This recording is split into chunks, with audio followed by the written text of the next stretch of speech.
Hey there, everybody. Kelly Filardo here, and we're with the Grit, Guts, and Courage show. And this is the show where we talk to people who have overcome something and how they got through it. So today, my guest is Amanda, and I'm so excited about chatting with her because I don't know what she's going to talk about. So I'm always excited when I don't know what it's about because I think that makes it even more fun. So welcome, Amanda. Oh, thank you. It's a pleasure to be here with you. Yeah, great to have you. Okay, so let's just jump right in. What's your story of grit, guts, and courage? All right. So, firstly, my name is Amanda Yoa. I'm a speaker, podcaster, women's performance coach. And I say that to say with purpose because there was a time when I wasn't any of those things. I was just Amanda and I was a shell of a person. I grew up just kind of trying to stay out of the way, stay out of trouble, and didn't really receive the things that I should have received in the way that I should have received them. And it kind of in turn just turned me into this avid people pleaser, in a way of, okay, well, if I just please them and do as I'm told, and, maybe I'll try this and then they'll be proud of me. Maybe I'll do this and then I'll make people happy. And as I grew older, like I said, I became this shell of a person. And that kind of like went with me through adulthood, up until the time when I had my daughter. And I had my daughter in like 2013. And for the first time in my life, having a child, it's, for any moms that are listening, it's one of the fondest moments of our lives. It's one of the, our top 3 best moments of our lives if we had to list them, right? But at the same time, I was like, holy crap. Like, what am I doing with my life? Right? Because I always was going from occupation to occupation, going to this school, getting this certification, trying this out, trying that, like spending all this money and reaching these dead ends because I wasn't really doing what I wanted to do, what lit me up, what was my passion and purpose. And I realized I didn't know what my passion and purpose was because I had no sense of self. And when I had my daughter, that was kind of like a red flag moment for me, on top of being like, well, all right, Amanda, good job. Like we had a baby. That was like first thing we ever followed through with in life. Way to go. But right, like, all right, Yeah, here for she is. sure. We did it. Yep. We set out to do something, we followed through. But on the other hand, I was like, holy crap. Now I have this little human, and I sure remember what life was as a child. And I remember the things that I took with me. And it wasn't so much what was said to me, it was what I observed, how people were. Right. So I thought to myself, I could tell her until I'm blue in the face to be a good person, to be confident, to do whatever it is that she wants to do with her life. But she's going to be watching me and seeing what I'm doing. Right. And I wasn't doing any of that. So I was doing her a huge disservice by not leading by example. So I thought, okay, well, something's got to change here, but I really didn't know what. And I didn't really have the tools nor the gumption, I guess you could say, to start along that journey until like 2 years later, or 3 years later, my father-in-law passed away from lung cancer. Oh no. And Okay. he was diagnosed with lung cancer, and it was terminal when he was diagnosed. And he passed away, surrounded by all of his family. But he was 59 years old, and he was not ready to die by all means. And I remember, there being a moment watching something so beautiful. To me, death is a beautiful thing. Like birth is a beautiful thing, but death is such a beautiful thing because I think it reminds you that there is something beyond the veil, right? Like you always see a lot of like hospice nurses talking about, them talking to people who are no longer here, and I seen all that, right? But at the same time, I'm like, okay, here's a man that is going through something so beautiful, transitioning on his own onto someplace that one day we'll all get to go and experience, but he wasn't ready for that. And, life is a gift. and we could be here today and gone tomorrow. What am I doing with my life? So that was kind of like my final push, and it scared me. It really did. And at the time, I was dealing with a lot of depression. I had anxiety. I had panic disorder. So, it was kind of like you would sit down at the end of the night and have your me time. And then all of a sudden, you just get hit with like a wave of like feeling like you're dying, quite frankly. Yeah. So, I was dealing with this internal breakdown, this internal chaos, because I think it was, my inner soul telling me like, Amanda, you need to start living life for you. You need to start doing what it is that you want to do for your life. So I did it, and it was so scary. It was so scary to take that leap and start addressing things that I've never addressed, and looking a little deeper into my story and just digging out those deeper truths that I needed in order to heal and to grow. And I went along this healing journey and really came into what brought me joy and what brought me happiness. And once I found my sense of self, then I was able to really cultivate that into, okay, well, how can we start living so that we're making an impact, right? Like, I want people to remember who I am. I want to feel totally fulfilled in my passion and my purpose with who I am and what I'm doing. So let's figure that out. And it's crazy to think, like, how you have like your childhood memories and they might seem like really minuscule or silly, but I remember when I started coming back into, myself and finding what it was that is really truly for me and what I'm doing today, started having all these like flood of memories coming back from when I was a child.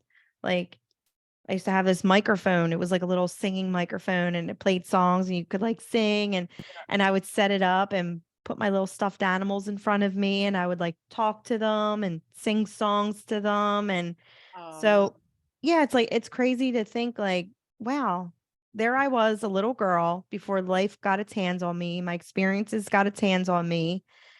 There I was living in my passion and my purpose. And now here I am. I'm reconnected with that version of me, living in yeah. my joy, doing what I love, feeling fulfilled each day.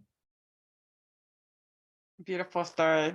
I Yeah. love there's so many people that just don't even acknowledge that they have a passion for Yeah. something, right? Yeah. And they're just too scared to move forward, or they don't want to admit that they have something inside of them that they're not doing.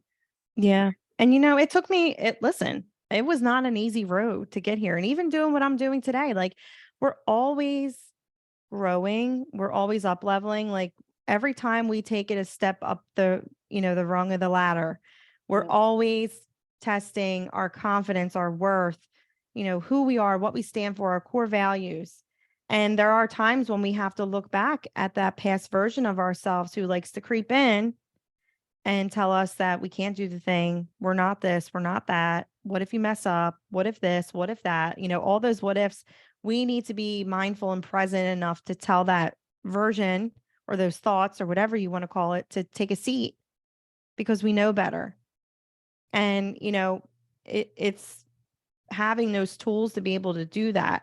And over time, like, I've accumulated a nice little toolbox to where I can, continue to grow and step into that next level self doing the things that I love to do. But it ain't easy.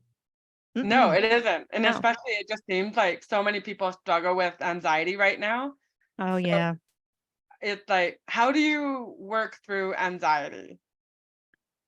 Um, I mean, at the time when I was really struggling with anxiety, I think it was because my life was just so misaligned and I was not living in my truth of who I was, and I had a lot of trauma that I needed to release. And one of the things that helped me do that was just to revisit those things. And I think a lot of times that's the last thing we want to do, right? Like, we just suppress it and suppress it and suppress it. Well, it goes somewhere, even though we don't think it goes somewhere, it goes into our subconscious and starts eating us away. Right. Right. And that's like, for me, my anxiety was like, okay, my body is, and in so many ways, physically, mentally, emotionally breaking down because I'm not addressing the things that need to be addressed so that I can move forward. I was stagnant and I was stuck. And every day felt like I was surviving. It really did. Instead of, thriving. I felt like every day was just, I was in survival mode. But it really just took having just grace and compassion for myself and just being able to feel the feels. And Right. it hurts, it's like I said, it's not an easy thing. But each day when you're consistent in doing that, it becomes easier and easier and easier. And you'll realize that a lot of the story that you hold on to was a truth that you chose to keep as your own. But it doesn't have to always be that way. Like we have our experiences, right? And those things are valid. And by all means, like you have every right to feel how you feel about those things. But there comes a point where if those things are keeping you stuck, you have to look at the story that you've created about that situation that's keeping you stuck. And what helped for me was looking back at the things that I've done in my life because, like I said, I went through like every occupation, and to me that was like, oh my God, I'm such a failure. Oh my God, I'm such an F, I effed everything up. I can never Yeah. follow through with anything, right? So it's being able to look back at those things and give yourself grace and compassion. And then also gratitude. You find the gratitude in those things and knowing that everything in life is happening for you.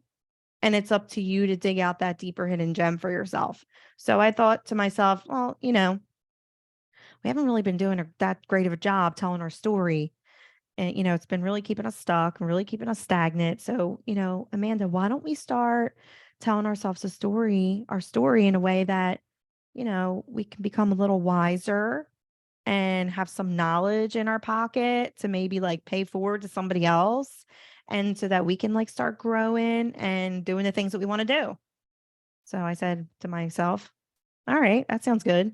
So, it's being able to go back and look at those parts of your life, those darkest parts of your life and rewrite your story. So was there like one moment or like an epiphany that you had that was like, okay, that's it. I'm changing my life. Yeah, I think it was, like I said, the final red flag for me was when my father-in-law passed. Right. I Your father. knew, life was not promised.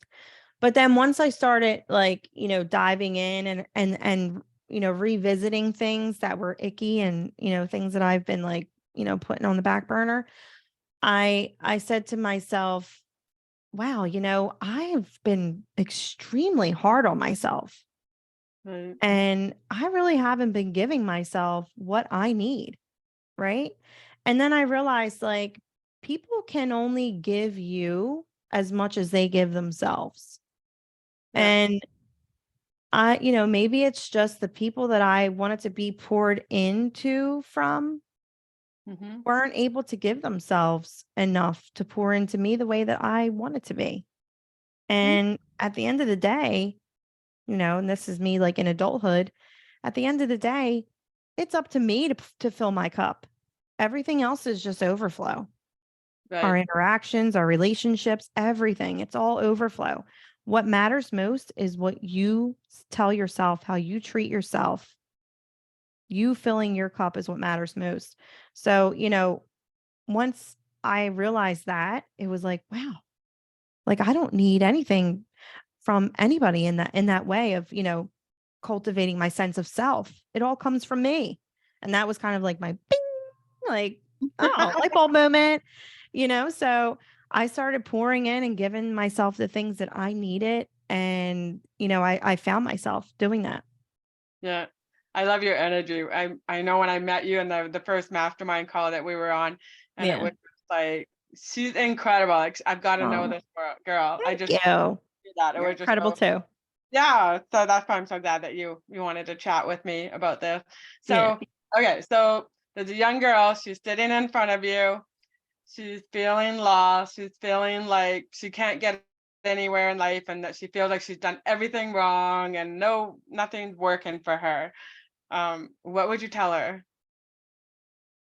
I would tell her to start writing her story What does she want? Because I think from experience, we get so caught up in the things that we don't want. And that's probably our, you know, current situation. You're caught up in a bunch of things you don't want, but you continue to focus on those things that you don't want, therefore attracting more of what you don't want. Like energy is real, everyone. It is a real thing. Yeah.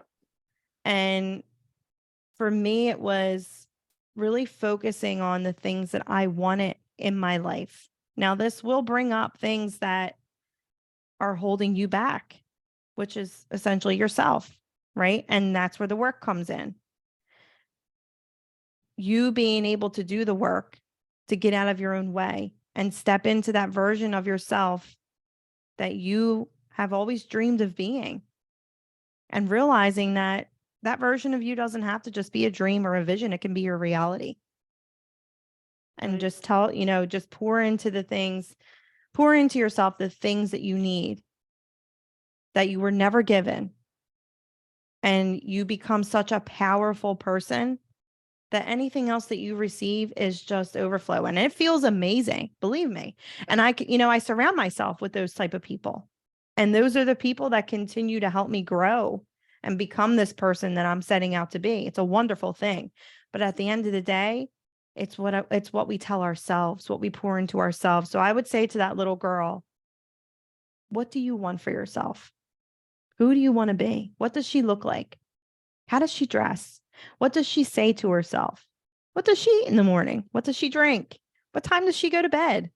What kind of friends does she hang out with? What kind of movies does she watch? Get very specific in cultivating this person. The more specific you are, the better. And in time, you'll realize that you've always been this person. Because if you can dream it, it's within you. Right. It's just making that connection and starting to take action towards living out that version of yourself. Love it. I love it. So yeah, it's all about being true to yourself. Mm-hmm. Right? When you're not being true to yourself, that's when you get hung up on stuff and you can't move forward because you're lying to yourself. And when you're lying to yourself, that's where when you stay stuck. Yep. That's my philosophy on that. So No, I love that. It's so true. yeah, it is. Okay, so why don't you talk a little bit about the work that you do and how people can work with you? Okay. Oh my gosh, I'm so excited. Well, I have my podcast, which is Staying Inspired with Amanda Yoa. I love having guests on who have, a story of inspiration, that I can inspire my community of women to really step in and do the things that they want to do with their lives, because I speak to what I would like to say is a past version of me, right? Because I know that I can only teach from experience and I can Right. only make an impact from my experience. So I have such a wonderful community of women who are, just really getting out of their own way and stepping into that version of themselves that they've always dreamed of being and making it their reality. So I love having guests on for that. I'm also a performance coach. I have a amazing program coming out in the fall of 2023. So stay tuned for that. If you want to find out some sneak peek information on that, check out my Instagram, which is amandayoa.official. Awesome. I love it. I love it. Okay. So, what kind of any final words of wisdom that you'd love to share with everybody? Yeah, I'm going to have to bring it back to what really made me take action. And it's life is not promised. We could be here today and gone tomorrow. Life is a precious gift. And knowing that there's room for you at the table, right? Like there is room for every single one of us at the table because we're all so unique in what we bring to the table. And we're all meant to impact the world in our own unique way. So write your story, get specific, get out of your own way, and realize that your dreams and your visions that you've been hoping and praying could come true can become your reality. and you're the person that can get you there. Yeah, I love it. Great. Okay, there you go, everybody. That's another episode of the Grit, Guts, and Courage. So thank you for listening. And thank you, Amanda, for your awesome words of wisdom. And, I love that you share that your story of grit, guts, and courage. So Yeah. Thanks for having me. It's been a pleasure. you are very welcome.